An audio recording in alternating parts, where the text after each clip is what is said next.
mukadzi iye Adamu naIva vose vakanga vakanaka. Apo vakasikwa iye ndiye anokohomedza kuti vabatanidzwe vosiya baba namai.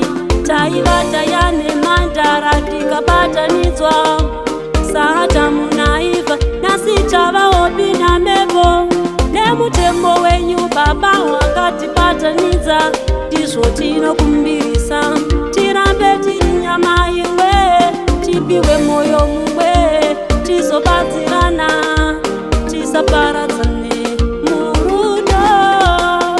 Rudo rwakanditora rukandisa pedyo newe kubva kure kure kure. Rudo rwakanditora rukandisanganisa newe newe iwe. Rudo rwakatibatanidza tive nyama imwe nyama imwe nyama imwe. Rudo rwakanditora rukandisa kusingadzokwe kumawere kure kure.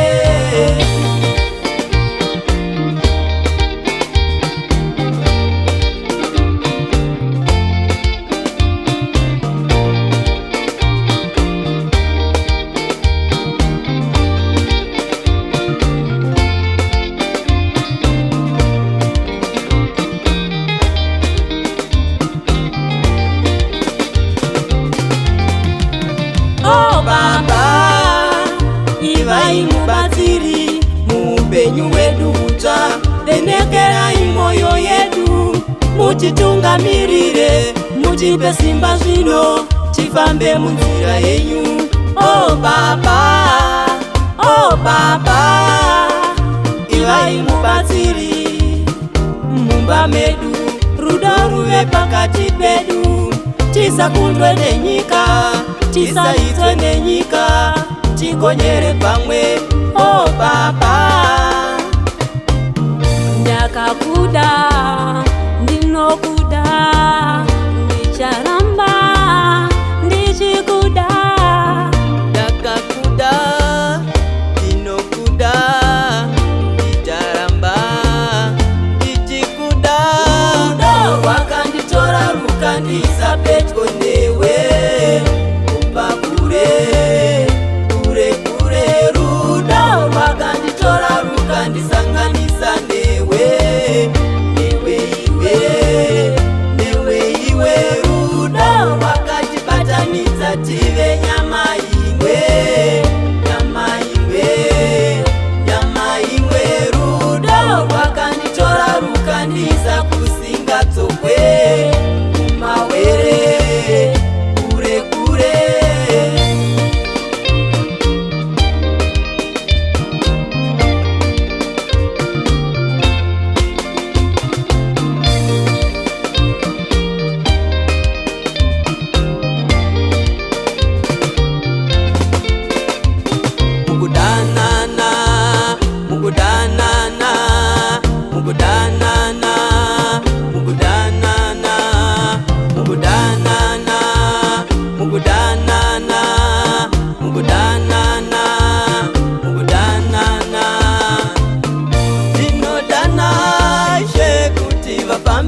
tinodana ije kuti vafambe nesu, tinodana ije kusvika mukufa.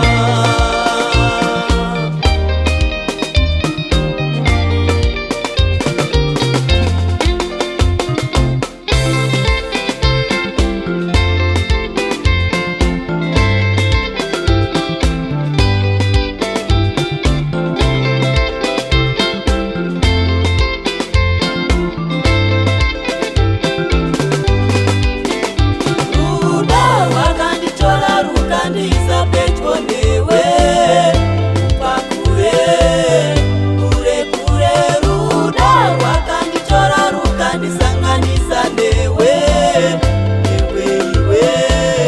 newe iwe. Rudo rwakatibatanidza tive nyama imwe, nyama imwe, nyama imwe. Rudo rwakanditora rukandiisa